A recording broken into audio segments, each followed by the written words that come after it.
Alright, so this tutorial is going to be all about wubs. We're going to start with the synths, then we're going to go to the drums. So I'm going to start with this first sound.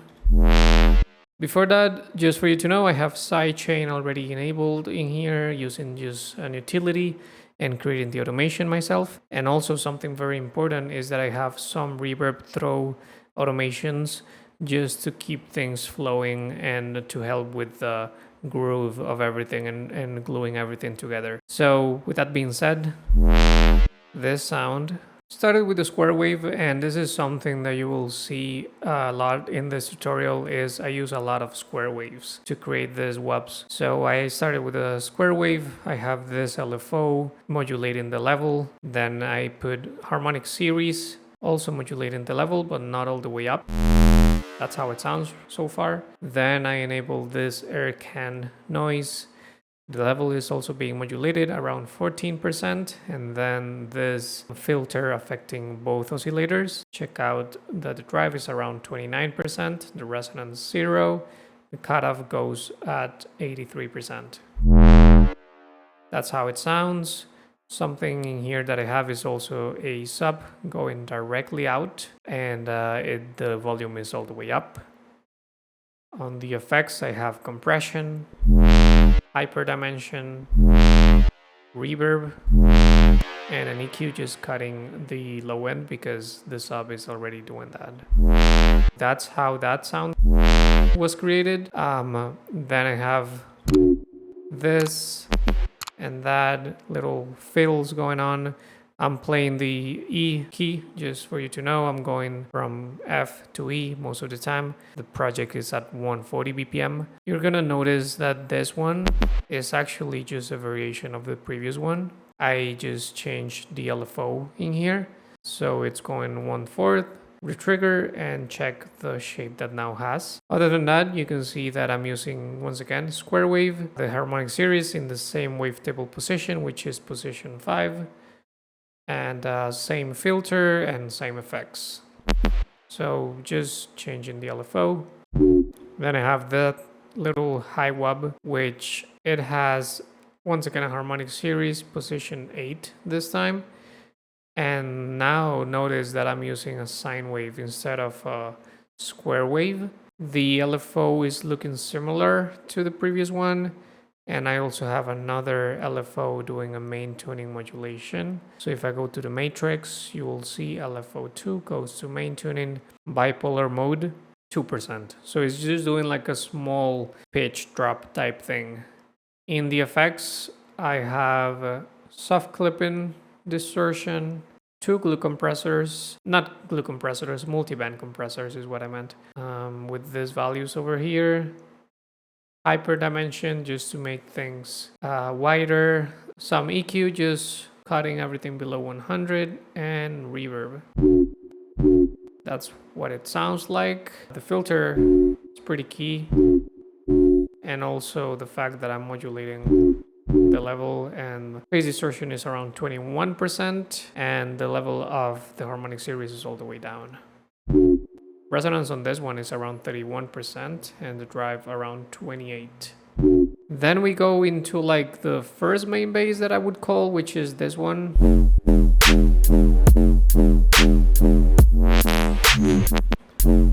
So this little section in here, let me show you how that one was made. So we have again a square wave. Check out the LFO shape in here. It's modulating the level.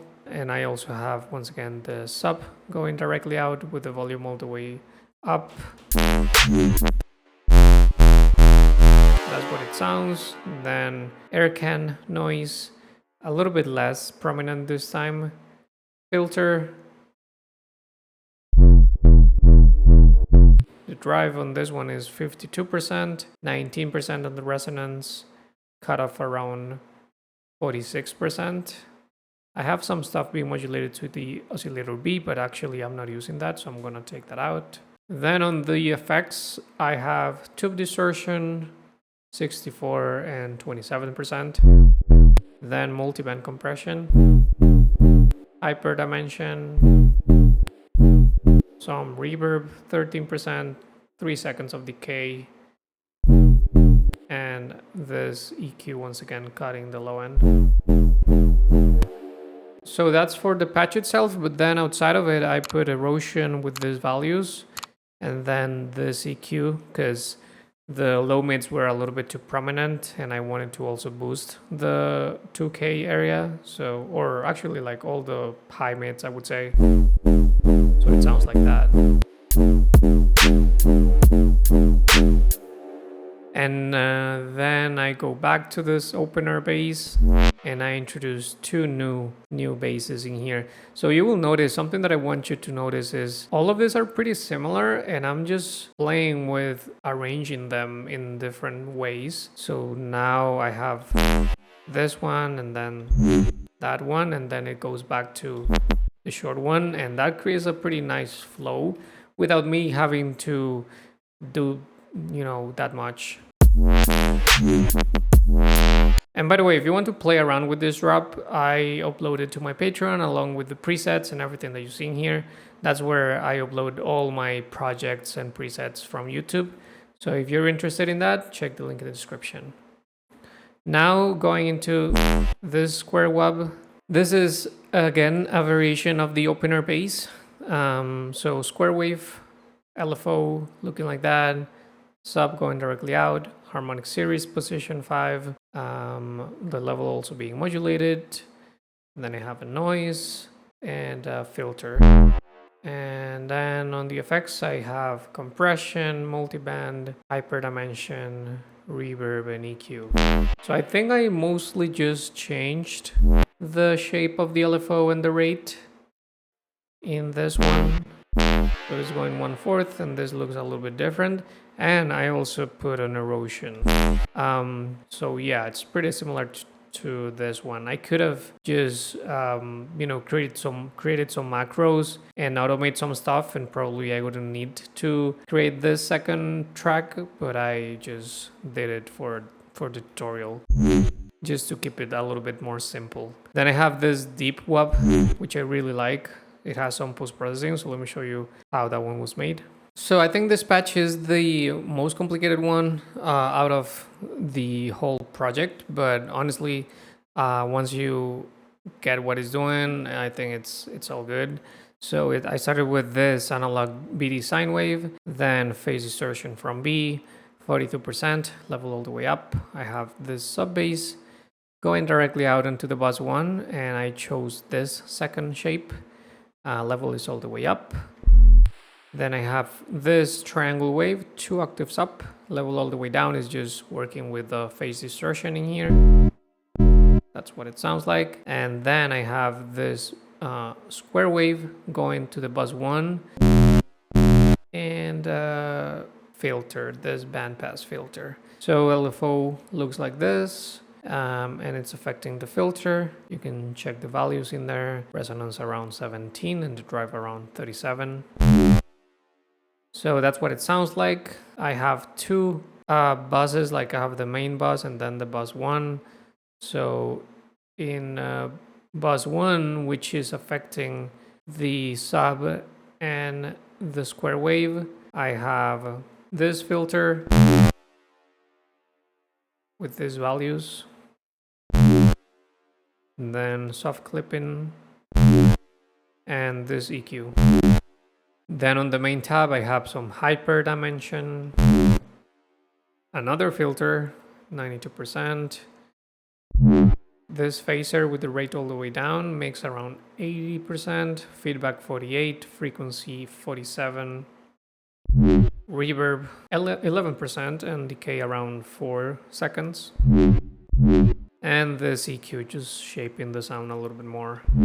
So that's the patch, and then outside of it I decided to put some extra compression and just saturation, like this amp with the rock preset with these values, and some erosion. The EQ is not doing anything, I just have it in there just to see the shape of the spectrum. Yeah. Then I just kind of, what I did after that was just arrange things. The only extra main bass that I have is this one that appears on the second half of the drop.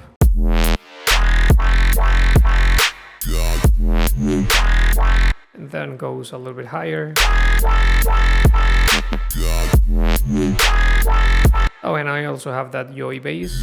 So let me break down that one first. So that one started with a square wave. LFO1 looking like this. I'm playing with the rate of the LFO1. So you can see that in here is 1/4. Or actually in here is 1 bar, and then in here it goes to 1/4. After that, I put an oscillator B with a sine wave. It's going directly out into the bus 1. Check that the LFO is modulating the level in here. Then I put a filter. This is pretty important. Check how high the resonance is. That's gonna be key for the sound. And something else that is key is the downsampling. That's what it creates that Yoi sound. You can play with the drive in the mix and get different tonalities. Then I have compression. In here for the downsampling, I have 76 and 54. After that, I have this reverb, hyperdimension, an EQ cutting everything in the low end, and this mono bass button enabled on utility. On bus 1, I just have soft clipping and EQ. If you check the mix, oscillator B is going directly out into the bus 1, and bus 1 is going also directly out. Cool. Then for the second main bass, I started with the default shapes, position 9. The LFO looks like this and is modulating the level. Then I put a saw wave, 2 octaves and 4 semitones up. And I created a custom sine wave just by grabbing a sine wave and then adding some extra harmonics like this. And that's going directly out into bus 1. The level is around 81%. Then I put a bandpass filter affecting oscillators A and B. The cutoff in here, the value of the cutoff is really important. And it's going 31% of modulation, resonance around 52%, and filter drive 37%. After that, it's just a matter of adding extra effects. So in the bus 1, I have soft clipping and EQ for the sub, and then for the main tab, I have multiband compression 35%, some tube distortion 74% and 56%. I have hyperdimension, diffuser, which is pretty important for this one, I would say. These values over here around 1300 in the cutoff, resonance around 42, drive 36, and I'm modulating the drive with the LFO around 27%, stages 52%, and drive 42%. Lastly, I just have this reverb. Then in this part, I went and put the octave in 3 octaves up instead of 2. So this changes basically, and now it sounds like this. Then for the drums, this is just a pretty standard pattern. Kick, snares, 2 snares. I have this one, and then that one, and then this hi-hat, which something that I'm doing is just playing with the volume of each hit, or actually the second hit I have it a little bit quieter than the first one, and I just loop that, and that creates like a little nice groove so that it doesn't sound, you know, exactly the same volume every time. And yeah, if you like this one, I think you will love my something tutorial. Tap the video on screen and I'll see you there.